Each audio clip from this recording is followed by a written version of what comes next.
الحمد لله نحمده ونستعينه ونستغفره ونعوذ بالله من شرور أنفسنا ومن سيئات أعمالنا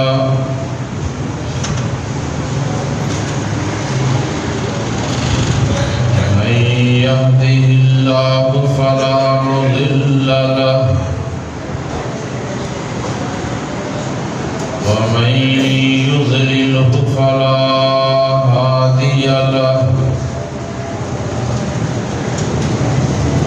وأشهد أن لا إله إلا الله وحده لا شريك له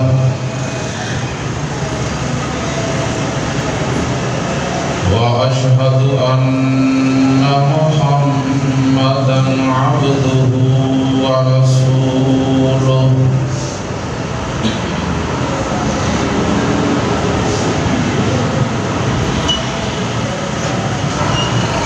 أما بعد فإن خير الحديث كتاب الله وخير الهدي هدي محمد صلى الله عليه وآله وسلم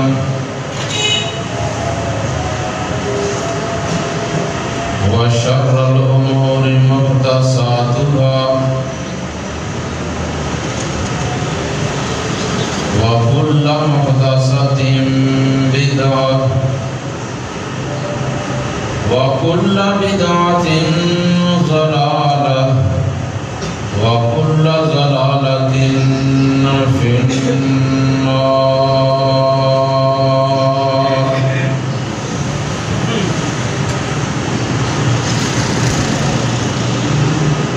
اللهم صل على محمد وعلى آل محمد كما صليت على إبراهيم وعلى آل إبراهيم إنك حميد مجيد.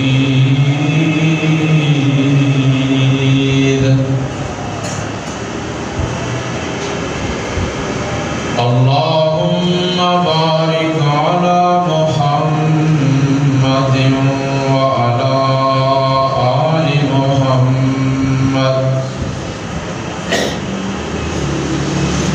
كما باركت على إبراهيم وعلى آل إبراهيم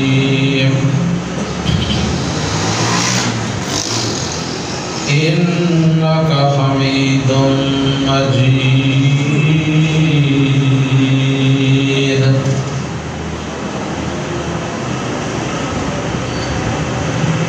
رب اشرح لي صدري ويسر لي أمري واحلل عقدة من لساني يفقهوا قولي.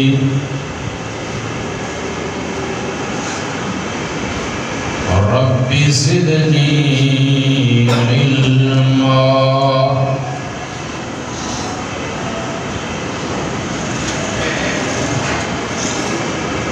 أما بعد فأعوذ بالله من الشيطان الرجيم.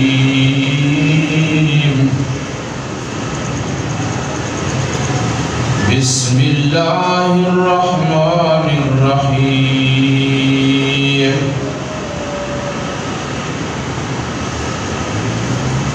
إنا أنزلناه في ليلة القدر وما أدراك ما ليلة القدر. ليلة القدر خير من ألف ألف شهر تنزل الملائكة والروح فيها بإذن ربهم من كل أمر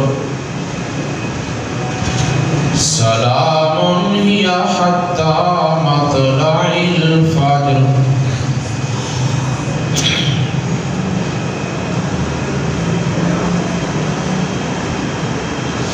اللہ تبارک و تعالی کی حمد و ثنا اور نبی اکرم صلی اللہ علیہ وآلہ وسلم کی ذات اقدس پہ درود و سلام کے بعد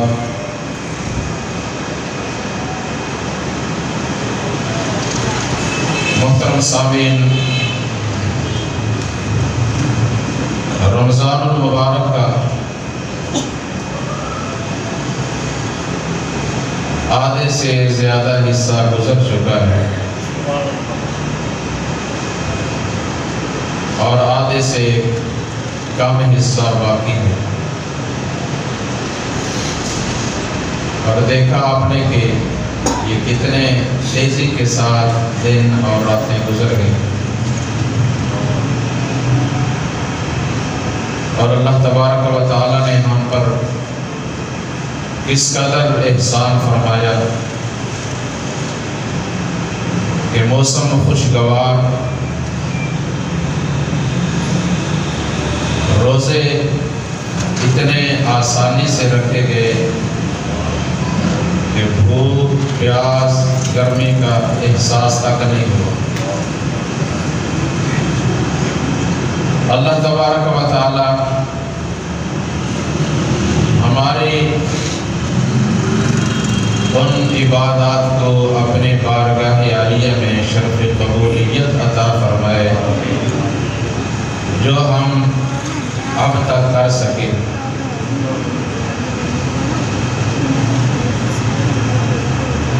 اور اس کے بعد آنے والے باقی دنوں اور راتوں کی بھی ہمیں قدر کرنے کی توفیق عطا فرمائے۔ بے شک بندہ اس مالک کی توفیق کے بغیر کچھ بھی نہیں کر سکتا۔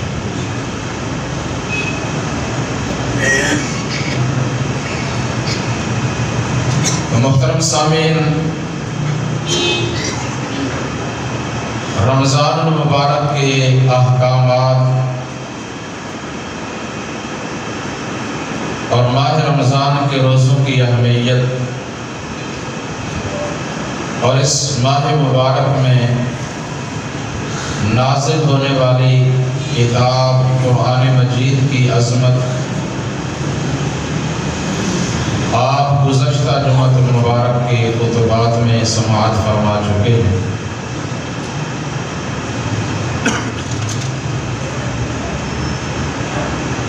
تو یاد رکھیں، یہ مہینہ ہمیں پورے سال میں قیام اور دیگر ذکر و اذکار کرنے کے لیے تیار کرنے کے لیے آتا ہے، اور جو ہمارے اندر کاہلی، سستی، غفلت پیدا ہو جاتی ہے اسے دور کرنے کے لیے آتا ہے۔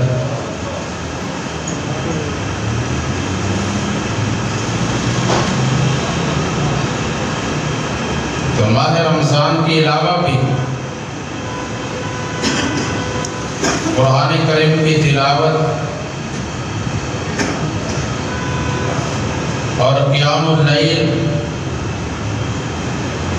اس کا اہتمام ہر مسلمان کو ہر رات میں کرنا چاہیے۔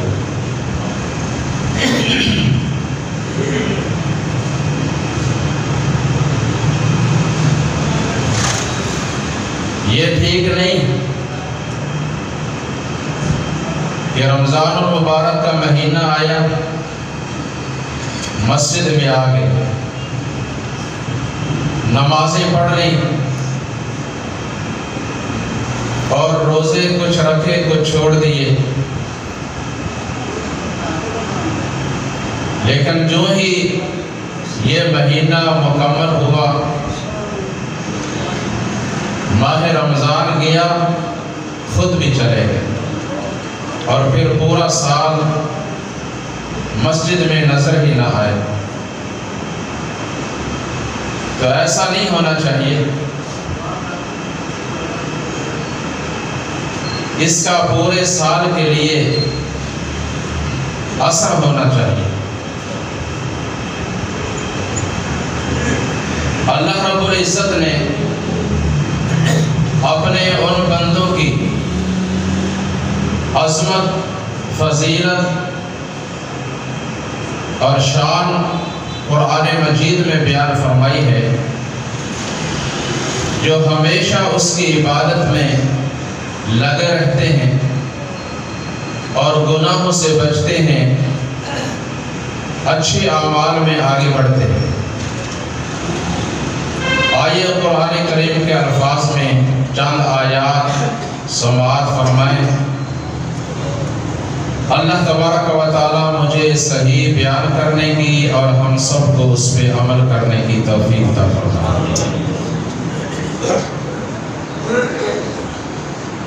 سورہ آل عمران، جس میں اللہ رب العزت نے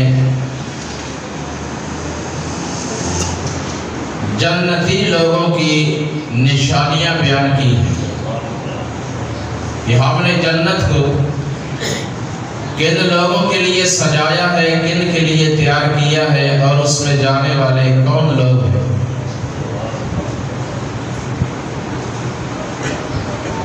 فرمایا الصابرین والصادقین والقانتین والمنفقین والمستغفرین بالاسحار۔ یہ ایک چھوٹی سی آیت اللہ تعالیٰ نے اہل جنت کی 5 خوبیاں بیان کی۔ الصابرین، وہ ہمیشہ صبر کرتے ہیں، اور صبر یہ کوئی معمولی نہیں، بہت بڑا عمل ہے۔ فرمایا انما یوفی الصابرون اجرهم بغیر حساب۔ لوگوں، ایک دوسرے کی بات کو سن کر برداشت کیا کرو، صبر کیا کرو، اپنے مخالفین کو معاف کیا کرو۔ فرمایا قیامت کے روز ہم صبر کرنے والوں سے حساب بھی نہیں لیں گے۔ انما یوفی الصابرون اجرهم بغیر حساب۔ صبر کرنے والوں کو بغیر حساب کے ہم انہیں پورا پورا اجر عطا کر کے جنت میں پہنچا دیں گے۔ نبی اکرم صلی اللہ علیہ وسلم فرماتے ہیں قیامت کے روز ابھی حساب شروع نہیں ہوا، کچھ لوگ جنت کے دروازہ پہ آ گئے، دربان جنت پوچھتے ہیں تم بڑے جلد باز لوگ ہو، ابھی تو حساب شروع نہیں ہوا، تم پہلے ہی آ گئے، تمہارے پاس کیا عمل ہے؟ وہ کہیں گے ہم اپنی مرضی سے نہیں آئے، بلکہ ہمیں اللہ رب العالمین نے بھیجا ہے۔ تمہارے پاس کیا عمل تھا؟ یہ کہیں گے دنیا میں رہ کر ہم صبر کیا کرتے تھے۔ اور یہ ماہ رمضان آپ صلی اللہ علیہ وسلم نے فرمایا وَهُوَ شَهْرُ الصَّبْرِ وَالصَّبْرُ ثَوَابُهُ الْجَنَّةُ۔ یہ مہینہ صبر کا مہینہ ہے اور صبر کا بدلہ اللہ تعالیٰ نے جنت رکھا ہے۔ تو فرمایا الصابرین والصادقین دوسری خوبی کہ جنتی لوگ جھوٹ نہیں بولتے، ہمیشہ سچ بولتے ہیں، ہمیشہ سچ بولتے ہیں، سچے لوگ۔ اللہ فرماتے ہیں یا ایھا الذین آمنوا اتقوا اللہ وکونوا مع الصادقین،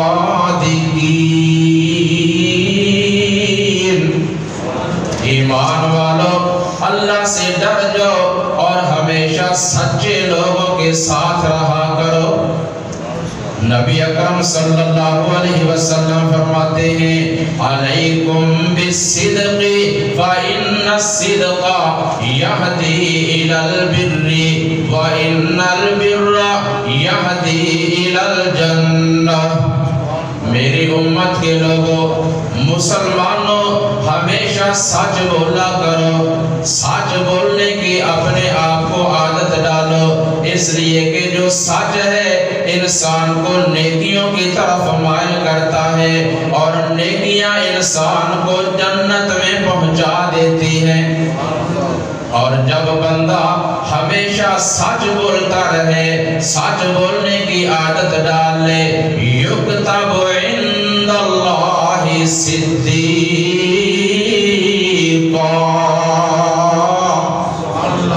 اللہ کریم اس کا نام سچے لوگوں کی فہرست میں لکھ دیتے ہیں، صدیقین میں۔ اور آگے فرمایا ایاکم والکذب فإن الکذب یہدی الی الفجور وإن الفجور یہدی الی النار۔ میری امت کے لوگوں، مسلمانوں، جھوٹ سے پرہیز کیا کرو، جھوٹ بولنے سے بچ جاؤ، کیونکہ جھوٹ جو ہے انسان کو گناہوں کی طرف مائل کرتا ہے اور گناہ انسان کو جہنم کی آگ میں پہنچا دیتے ہیں۔ اور جب بندہ جھوٹ بولتا رہے، جھوٹ بولنے کی عادت بن جائے، یکتب عند اللہ کذابا، وہ اللہ کے نزدیک جھوٹے لوگوں میں شامل ہو جاتا ہے، اس کا نام جھوٹے لوگوں کی فہرست میں لکھ دیا جاتا ہے۔ آپ صلی اللہ علیہ وسلم فرماتے ہیں کہ مومن بندہ بخیل ہو سکتا ہے، بزدل ہو سکتا ہے، لیکن جھوٹا نہیں ہو سکتا۔ جب جھوٹ بولتا ہے نا کوئی بندہ، تو آپ فرماتے ہیں اس کے منہ سے اتنی گندی بدبو آتی ہے، اس کے پاس جو کرامن کاتبین ہوتے ہیں نا، وہ فرشتے کم از کم 1 میل اس سے دور چلے جاتے ہیں۔ تو بہرحال یہ ساری خوبیاں الگ الگ ایک تقریریں ہیں، عنوانات ہیں۔ اللہ تبارک و تعالی ہمیں ان باتوں پہ عمل کی توفیق دے۔ آگے فرمایا الصابرین والصادقین والقانتین، جو اللہ کے رسول کے فرما بردار بندے ہیں، جنتی لوگوں کی نشانیاں، نافرمانیوں سے بچتے ہیں، فرما بردار بن کر رہتے ہیں، والمنفقین، اور جو ہم نے ان کو عطا کیا ہے اس میں سے خرچ کرتے ہیں، اللہ کی راہ میں خرچ کرتے رہتے ہیں۔ 5ویں اور آخری نشانی اس آیت کی، والمستغفرین بالاسحار،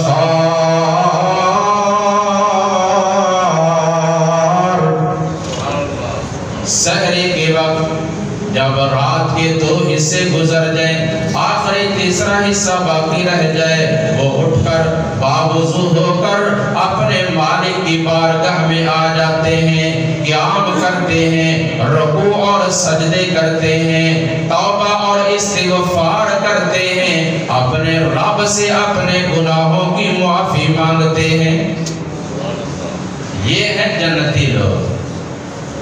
اسی طرح ایک اور جگہ فرمایا سورہ الزاریات فرمایا ان المتقین فی جنات وعیون آخذین ما آتاہم ربهم انہم کانوا قبل ذالک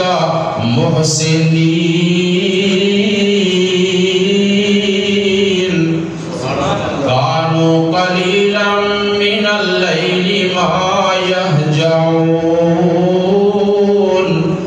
وبالأسحار هم يستغفرون.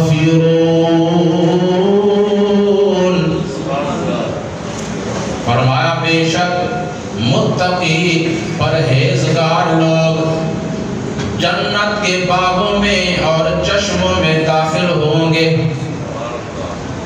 وہ کون ہیں؟ کیا نشانیاں ہیں ان کی؟ آخذین ما آتاہم ربہم، ان کے پاس ان کے رب کے جتنے بھی احکامات آئے انہوں نے ان کو لے لیا، سینے سے لگا لیا، عمل پیرا ہو گئے. انہم کانوا قبل ذالک محسنین، اور وہ آخرت میں آنے سے پہلے دنیا کی زندگی میں محسنین نیک لوگوں میں شامل ہو کر رہے، نیکیاں کرتے رہے، برائیوں سے بچتے رہے. کانوا قلیلا من اللیل ما یہجعون، وہ راتوں کو تھوڑا سوتے ہیں، زیادہ جاگتے ہیں. جاگ کر کیا کرتے ہیں؟ فضول باتیں، یا جیسے آج کل جا کر موبائل استعمال کیا جاتا ہے، پوری رات آنکھیں موبائل پہ جمائے رکھنا، اور فجر کا وقت جب قریب ہوا، اذان کا وقت قریب آیا، سو گئے. نہیں، اپنے آپ کو بچاؤ، اپنے دنوں اور راتوں کو ضائع نہ کرو، یہ دوبارہ ملنے والے نہیں ہیں. یہ سنہری موقع ہے، اس سے فائدہ اٹھاؤ. وَبِالْأَسْحَارِ هُمْ يَسْتَغْفِرُونَ، اور پچھلی رات کے وقت اٹھ کر اپنے رب سے توبہ و استغفار کرتے ہیں، گناہوں کی معافی مانگتے ہیں. کس طرح؟ فرمایا تَتَجَافَى جُنُوبُهُمْ عَنِ الْمَضَاجِعِ يَدْعُونَ رَبَّهُمْ خَوْفًا وَطَمَعًا وَمِمَّا رَزَقْنَاهُمْ يُنْفِقُونَ.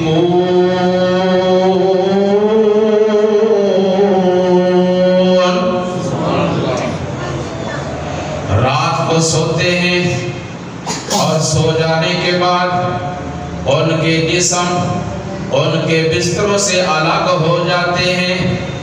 کیا کرتے ہیں؟ باوضو ہو کر یدعون ربہم، اپنے رب کو پکارنے لگ جاتے ہیں، خوفا و طمعا، اس سے ڈرتے ہوئے اور اس کی رحمت پہ امید رکھ کر. وَمِمَّا رَزَقْنَاهُمْ يُنْفِقُونَ،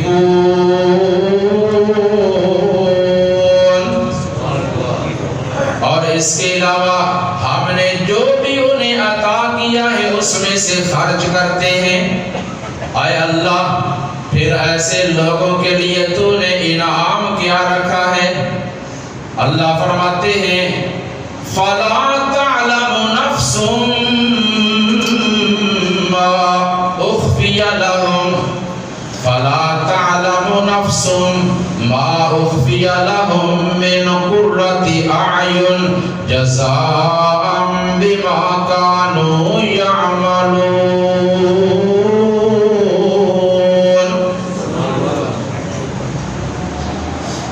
ان کے لیے ہم نے جو جنت کی نعمتیں تیار کر رکھی ہیں، ان کی آنکھیں ٹھنڈی کرنے کے لیے کوئی بھی شخص اس کا اندازہ لگا ہی نہیں سکتا. اور اسی کے تحت نبی اکرم صلی اللہ علیہ وسلم فرماتے ہیں اللہ تعالیٰ نے اپنے ایماندار اور فرما بردار بندوں کے لیے جنت کے اندر جو نعمتیں تیار کی ہیں، آج تک انہیں کسی آنکھ نے دیکھا نہیں، کسی کان نے سنا نہیں، اور کسی زبان نے ان کا ذائقہ تک چکھا نہیں۔ فَلَا تَعْلَمُ نَفْسٌ مَّا أُخْفِيَ لَهُم مِّن قُرَّةِ أَعْيُنٍ۔ اللہ تبارک و تعالی ہم سب کو نصیب فرمائے۔ اور رات کا قیام کرنے سے انسان اپنے رب کے قریب ہوتا ہے، اور نفسانی خواہشات جو ہوتی ہیں ان سے بچا رہتا ہے۔ رسول اللہ صلی اللہ علیہ وسلم فرماتے ہیں، آپ نے اپنے ایک حدیث مبارکہ میں قیام اللیل کے 4 فائدے بتائے ہیں۔ فرمایا علیکم بقیام اللیل فإنہ دعب الصالحین قبلکم وَهُوَ قُرْبَةٌ لَكُمْ عِنْدَ رَبِّكُمْ وَمُكَفِّرَاتٌ لِلسَّيِّئَاتِ وَمَنْهَاتٌ عَنِ الشَّهَوَاتِ۔ فرمایا میری امت کے لوگوں، مسلمانوں، قیام اللیل کی عادت ڈالو اپنے آپ کو، اس لیے کہ راتوں کا قیام کرنا جو تم سے پہلے نیک فرما بردار لوگ گزرے ہیں ان کا شیوا ہے، یہ انبیاء کا اور انبیاء کے ساتھیوں کا طریقہ ہے۔ نمبر 2، وَهُوَ قُرْبَةٌ لَكُمْ عِنْدَ رَبِّكُمْ، اور اپنے رب کے قریب ہونے کا بہترین ذریعہ ہے۔ وَمُكَفِّرَاتٌ لِلسَّيِّئَاتِ، اور گناہوں سے بخشش حاصل کرنے کا بہترین طریقہ ہے۔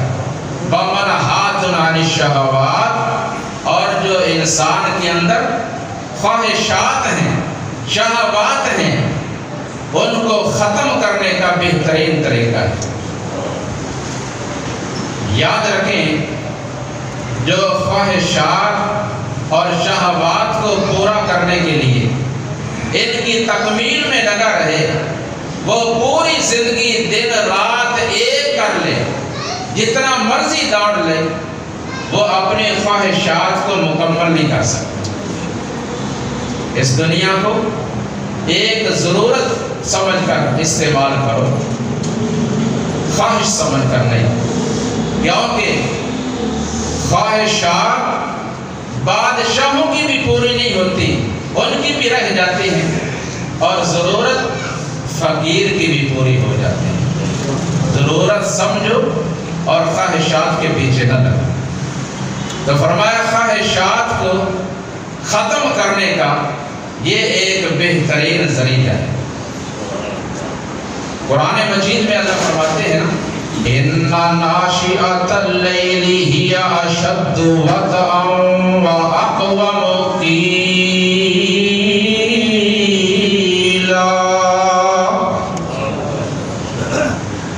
رات کا جاگنا، رات کا قیام کرنا، خواہشات کو دبانے کا بہترین طریقہ ہے، اور رات کا وقت پرسکون وقت ہوتا ہے، انسان کا دل و دماغ حاضر ہوتا ہے، اور زبان سے الفاظ جو ہیں وہ صحیح صحیح ادا ہو جاتے ہیں۔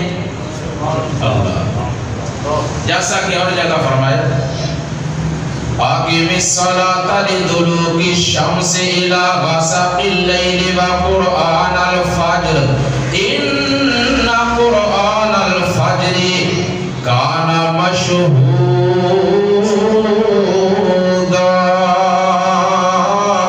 وَمِنَ اللَّيْلِ فَتَهَجَّدْ بِهِ نَافِلَةً لَكَ عَسَىٰ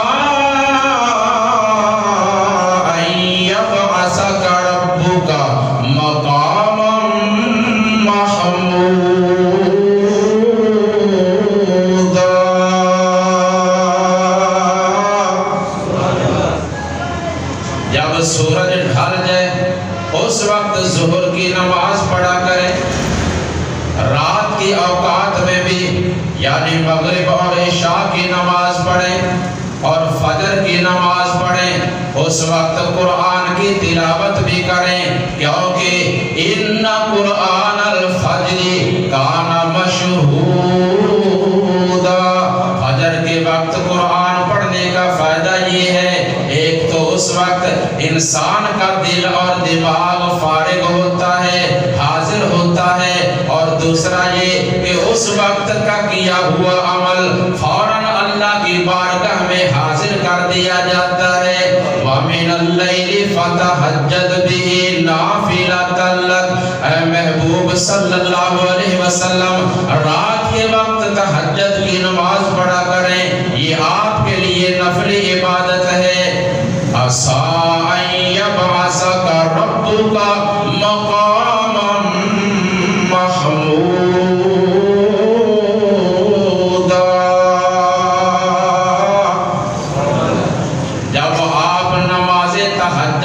قیام اللیل کا اہتمام کریں گے تو آپ کو آپ کا رب قیامت کے دن مقام محمود پہ فائز فرما دے گا۔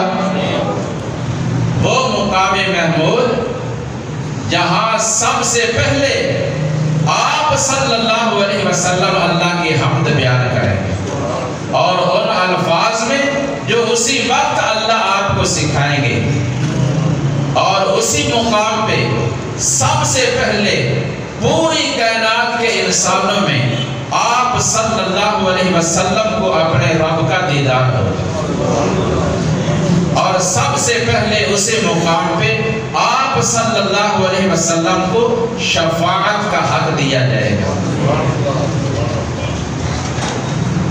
اللہ تبارک و تعالی ہمیں بھی آپ صلی اللہ علیہ وسلم کی شفاعت نصیب فرمائے۔ تو قیام اللیل کا اہتمام کریں، اس سے بڑے فائدے ہیں۔ آپ صلی اللہ علیہ وسلم رات کو قیام کرتے اور اتنا لمبا کہ آپ کے مبارک پاؤں پہ سوج پڑ جاتا، برم آ جاتا۔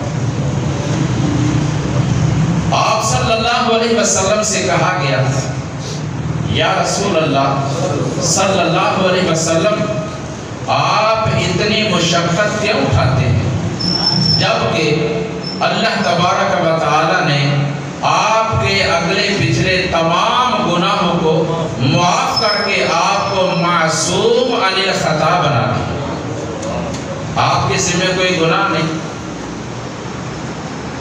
تو آپ اتنی مشقت کس لیے اٹھاتے ہیں؟ آپ نے پتہ کیا جواب دیا؟ فرمایا افلا اکون عبدا شکورا،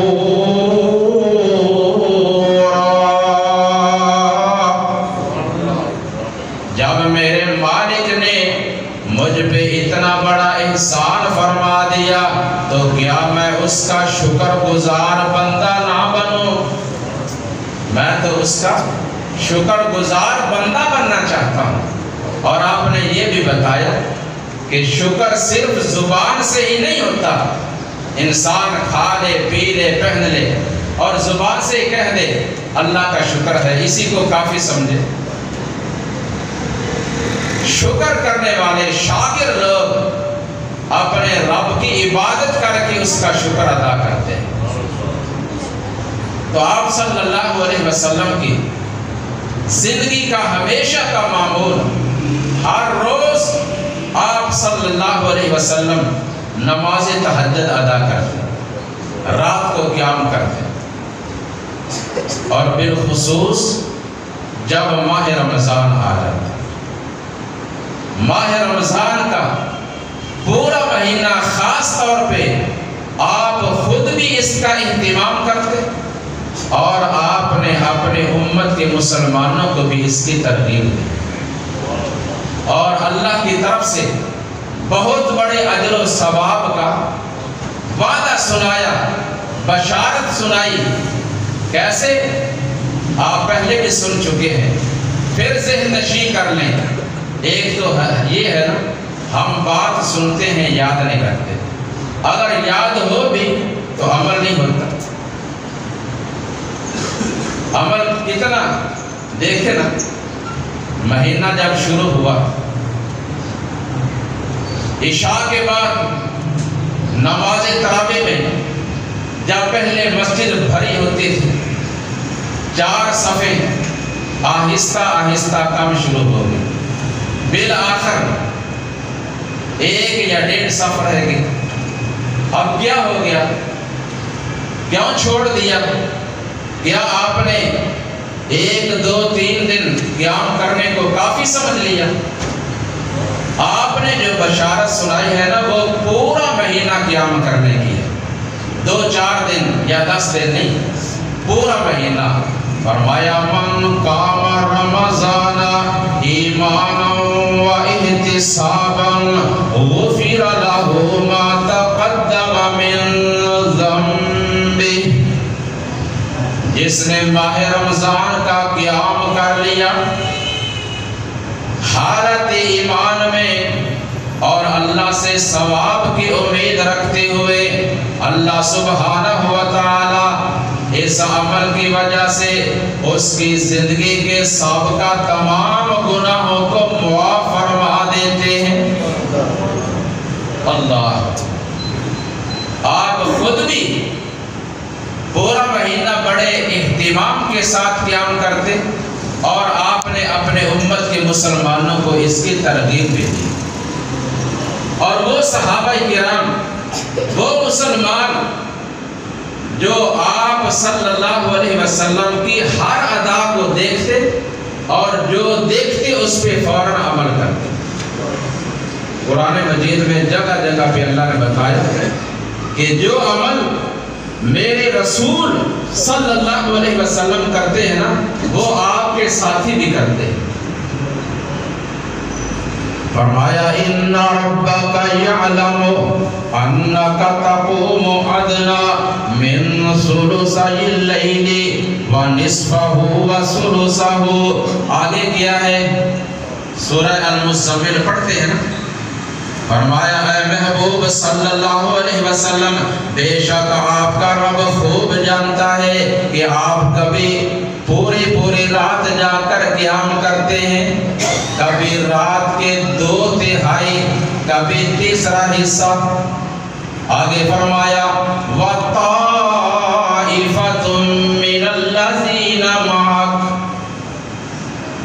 آپ کے ساتھی، آپ کی جماعت کے لوگ، صدیق اکبر، فاروق اعظم، عثمان غنی، علی مرتضی رضی اللہ تعالیٰ عنہ اور دیگر صحابہ کرام کی جماعت، وہ بھی آپ کی طرح رات کا قیام کرتے ہیں، کبھی پوری رات، کبھی آدھی رات، کبھی 2/3، کبھی 1/3۔ واللہ یقدر اللیل والنہار علم ان لن تحصوه فتاب علیکم فاقرؤوا ما تیسر من القرآن۔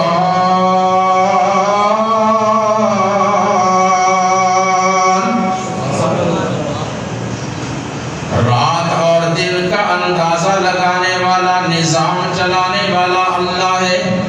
وہ جانتا ہے کہ تم میں سے ہر ایک اس کا پورا اہتمام نہیں کر سکتا، لہٰذا لمبا قیام کرنے کی ضرورت نہیں، قیام اتنا کرو جس میں آسانی کے ساتھ جتنا قرآن پڑھ سکو۔ پوری رات یا آدھی رات نہ بھی جاگو، 1/3 کر لینا، یہی کافی ہے۔ اور اسی لیے آپ صلی اللہ علیہ وسلم نے رات کے آخری 3 حصے کو بہترین وقت قرار دیا اور فرمایا ينزل ربنا تبارک و تعالی کل لیلۃ حین یبقى ثلث اللیل الاخر، جب رات کے 2 حصے گزر جاتے ہیں، تیسرا آخری حصہ باقی رہ جاتا ہے، اللہ تبارک و تعالی آسمانی دنیا پہ آ جاتے ہیں اور اپنے بندوں سے پوچھتے ہیں کیا تم میں سے کوئی اپنے گناہوں کی معافی مانگنے والا ہے کہ نہیں؟ کوئی شفا مانگنے والا، کوئی رزق مانگنے والا، کوئی اولاد مانگنے والا، کوئی فلاح حاجت مانگنے والا، فلاح ضرورت مانگنے والا،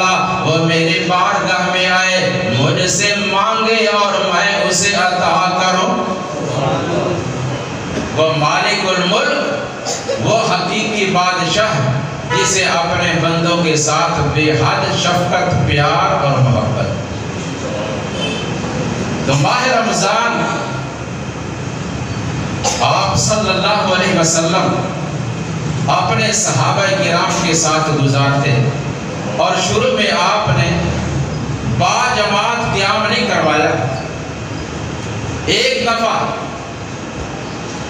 حدیث مبارکہ میں آتا ہے کہ ماہ رمضان کے پہلے 2 عشرے گزر گئے، تیسرا عشرہ شروع ہوا، اور تیسرے عشرے کی 23ویں تاک رات جب آئی نا، تو نبی اکرم صلی اللہ علیہ وسلم نے قیام کروایا، اور آپ کے ساتھ صحابہ کرام نے بھی آپ کے پیچھے آپ کی اقتداء میں قیام کیا۔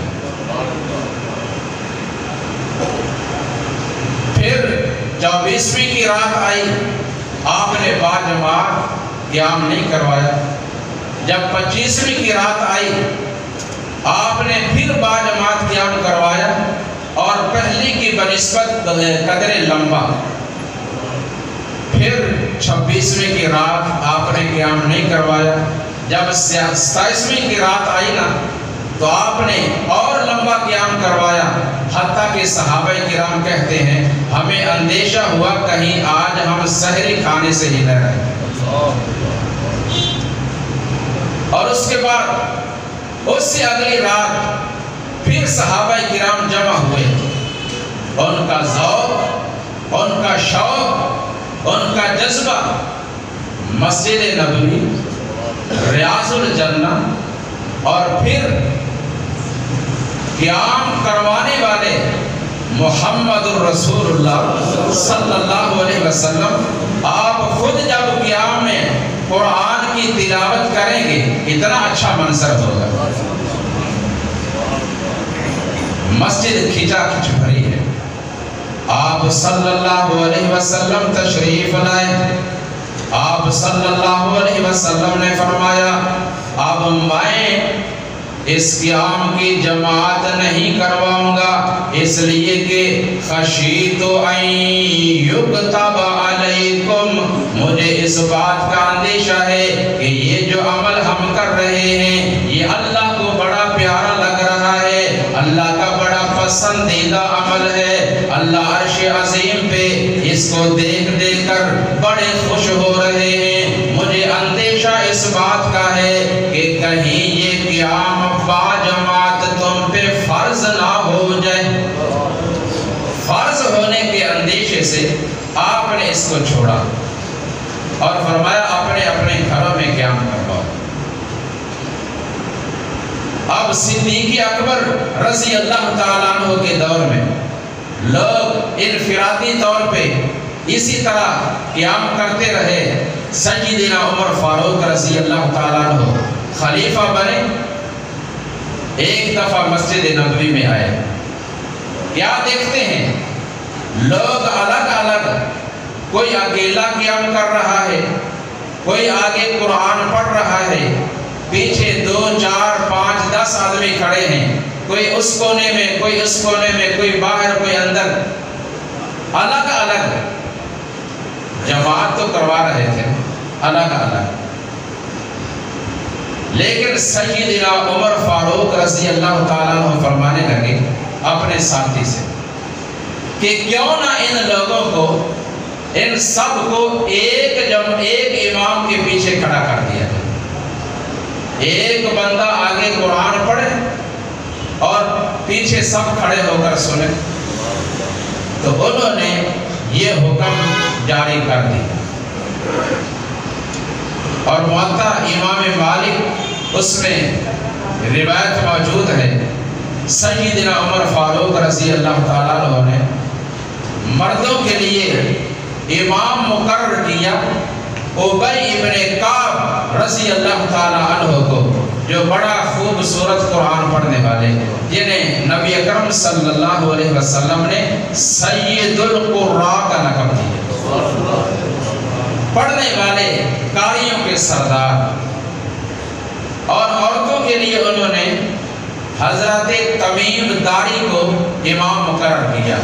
اور اس روایت کے اندر یہ الفاظ موجود ہیں، آمر عمر رضی اللہ تعالیٰ عنہ، ان دونوں کو عمر رضی اللہ تعالیٰ عنہ نے یہ حکم دیا کہ وہ لوگوں کو قیام کروائیں بے 11 رکعت، 11 رکعتوں کے ساتھ، اور رسول اللہ صلی اللہ علیہ وسلم کا بھی یہی معمول تھا۔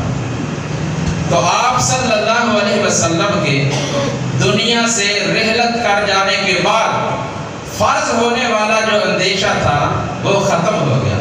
آپ نے اس کا فائدہ بتا دیا، اہمیت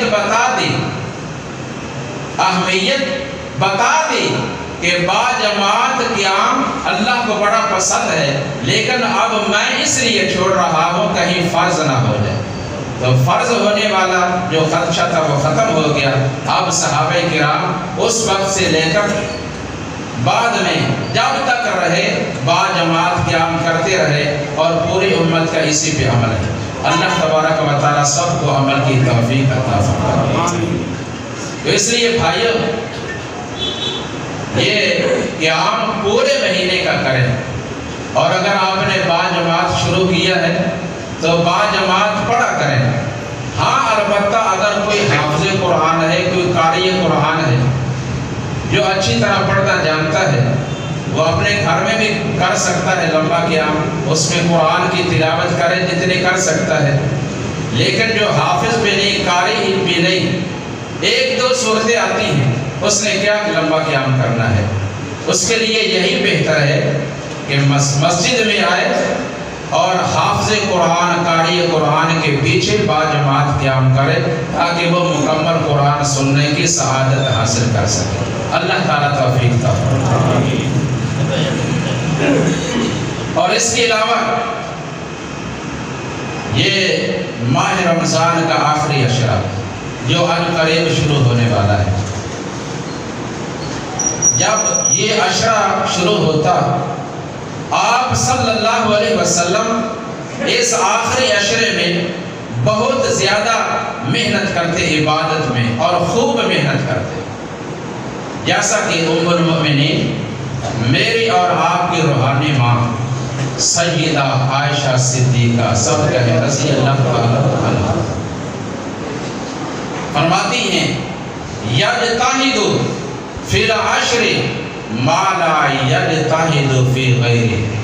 آپ صلی اللہ علیہ وسلم ماہ رمضان کے اس آخری عشرہ میں جتنی محنت کرتے اتنے اور راتوں میں نہیں۔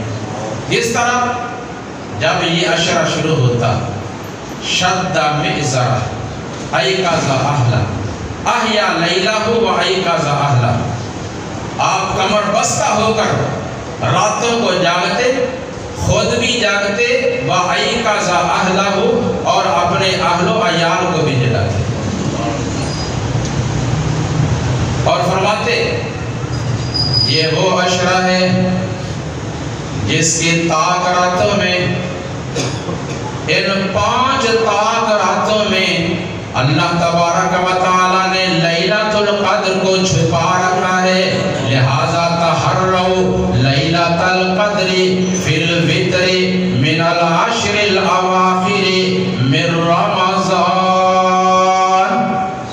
لیلۃ القدر کو ماہ رمضان کے آخری عشرہ کی طاق راتوں میں تلاش کرو۔ اور وہ لیلۃ القدر کیسی رات ہے؟ آپ صلی اللہ علیہ وسلم نے اپنے اصحاب کرام رضوان اللہ تعالی علیہم اجمعین کے سامنے ایک دفعہ سابقہ لوگوں کی عمر کا ذکر کیا۔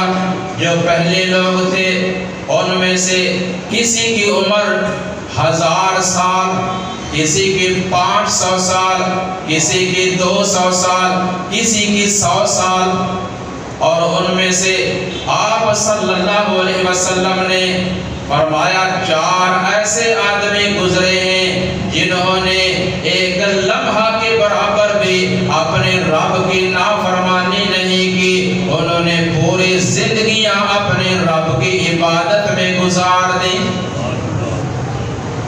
یہ سن کر صحابہ کرام کچھ پریشان بھی ہوئے، پھر ہم تو ان کے مقابلہ میں کچھ بھی نہیں۔ دیکھو نا، ایک سوچ اپنی اپنی ہوتا کہ ہمارے جیسا دنیا دار تو یہ سوچتا کیا بات ہے، انہوں نے تو پھر خوب کاروبار کیا ہوگا اور بڑا مال جمع کیا ہوگا، بہت کچھ بنایا ہوگا۔ نہیں، صحابہ کو فکر تھی تو آخرت کی، ہم تو ان سے پیچھے رہ گئے۔ اللہ سبحانہ و تعالی نے انہیں حوصلہ دینے کے لیے، تسلی دینے کے لیے قرآن مجید کی یہ سورت نازل فرمائی، بسم اللہ الرحمن الرحیم، اِنَّا أَنزَلْنَاهُ فِي لَيْلَةِ الْقَدْرِ وَمَا أَدْرَاكَ مَا لَيْلَةُ الْقَدْرِ لَيْلَةُ الْقَدْرِ خَيْرٌ مِّنْ أَلْفِ شَهْرٍ تَنَزَّلُ الْمَلَائِكَةُ وَالرُّوحُ فِيهَا بِإِذْنِ رَبِّهِمْ مِنْ كُلِّ أَمْرٍ سَلَامٌ هِيَ حَتَّى مَطْلَعِ الْفَجْرِ۔ گھبرانے کی، پریشان ہونے کی ضرورت نہیں، بے شک ہم نے اس قرآن کو لیلۃ القدر میں نازل کیا ہے۔ تمہیں کیا معلوم لیلۃ القدر کیا ہے؟ لیلۃ القدر وہ رات ہے جو کہ 1000 مہینوں سے بھی افضل ہے۔ ان لوگوں کی 1000 مہینوں کی عبادت ایک طرف، اور اس امت کے، اسی مسلمان کا اس رات میں جا کر قیام کر لینا، لیلۃ القدر کو پا لینا، وہ اس 1000 مہینے سے بھی افضل ہوگا۔ اللہ، اور یہ وہ رات ہے کہ جس میں بہت سے فرشتے اور فرشتوں کے سردار روح الامین اپنے رب کے حکم سے زمین پہ اترتے ہیں، تمام کاموں کے فیصلے کرنے کے لیے۔ اور وہ رات غروب آفتاب سے لے کر طلوع فجر تک پوری کی پوری رات سلامتی ہی سلامتی والی۔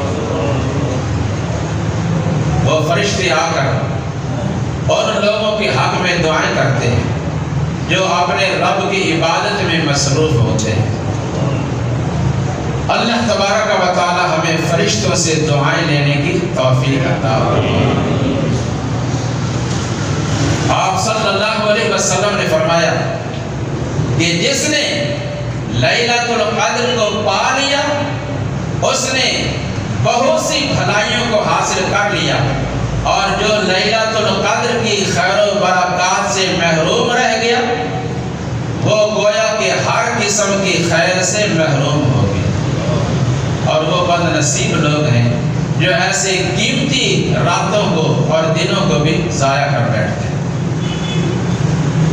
آپ صلی اللہ علیہ وسلم اسی رات کی تلاش کے لیے ہمیشہ پوری زندگی آخری عشرے کا اعتکاف کیا کرتے۔ کیا کرتے؟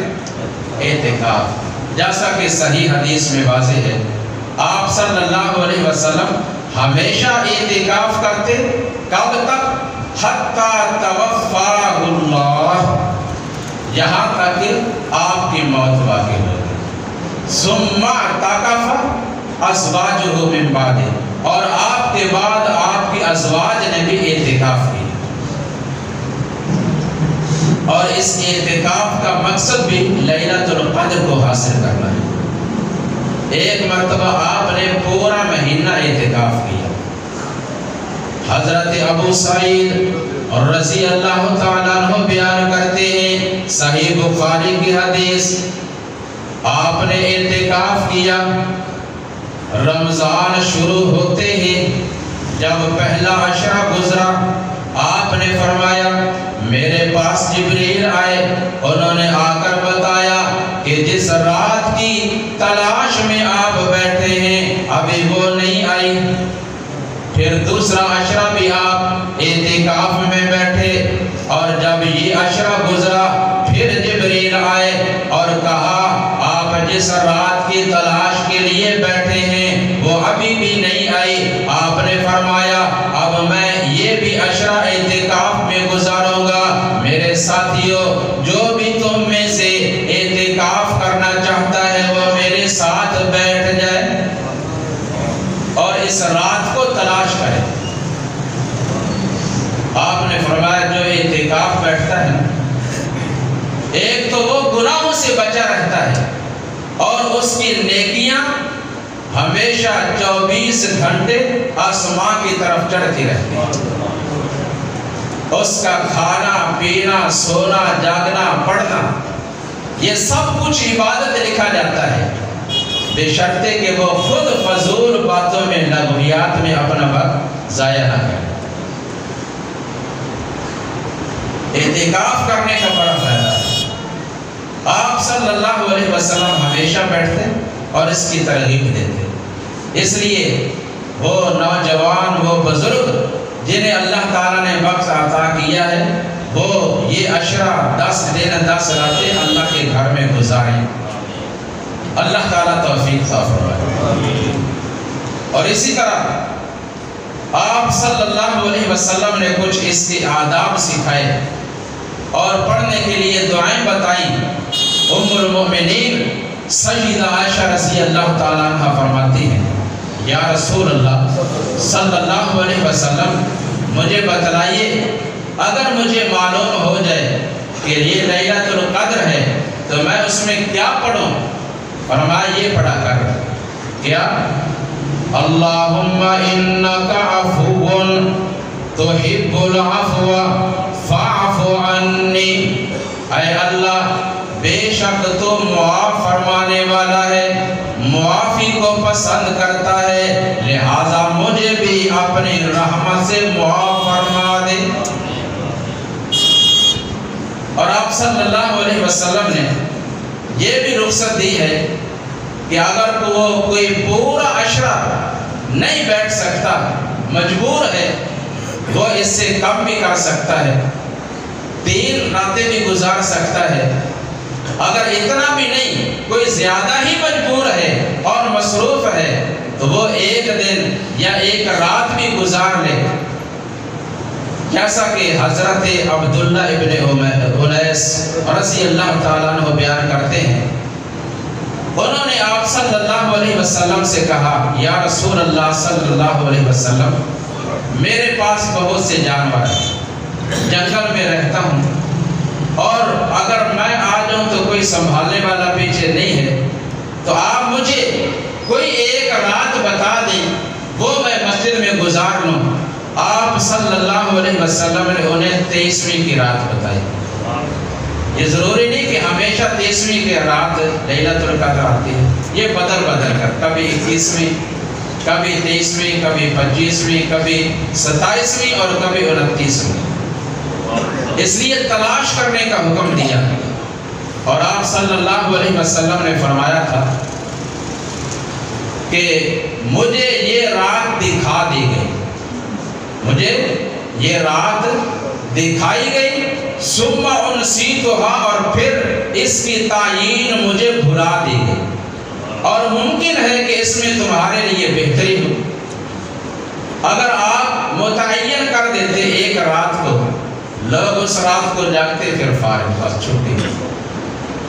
اس لیے نہیں بتائی، اس کو متعین نہیں کیا تاکہ لوگ اللہ کے سامنے کھڑے ہوتے رہیں، گڑ گڑاتے رہیں، ذکر اذکار کرتے رہیں۔ اور مجھے امید ہے اگر کوئی 5 راتیں جاگ کر پورا اہتمام کرے، اس کی تلاش کرے، تو امید ہے اللہ اسے 5 لیلۃ القدر کا اجر عطا فرما دے گا۔ کیونکہ اللہ فرماتے ہیں، انا عند ظن عبدی بی، میرا بندہ میرے بارے میں جیسا گمان کرتا ہے میں ویسا ہی ہوں۔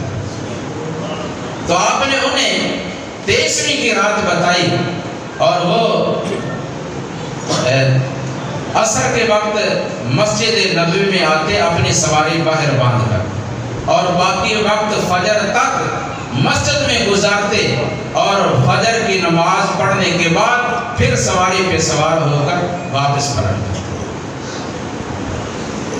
نے یہ بھی سبق دیا کہ ان راتوں اور دنوں میں لڑائی جھگڑے سے مکمل اجتناب کرنا ہے، پرہیز کرنا ہے، کسی قسم کی لڑائی جھگڑا تنازع نہیں کرنا۔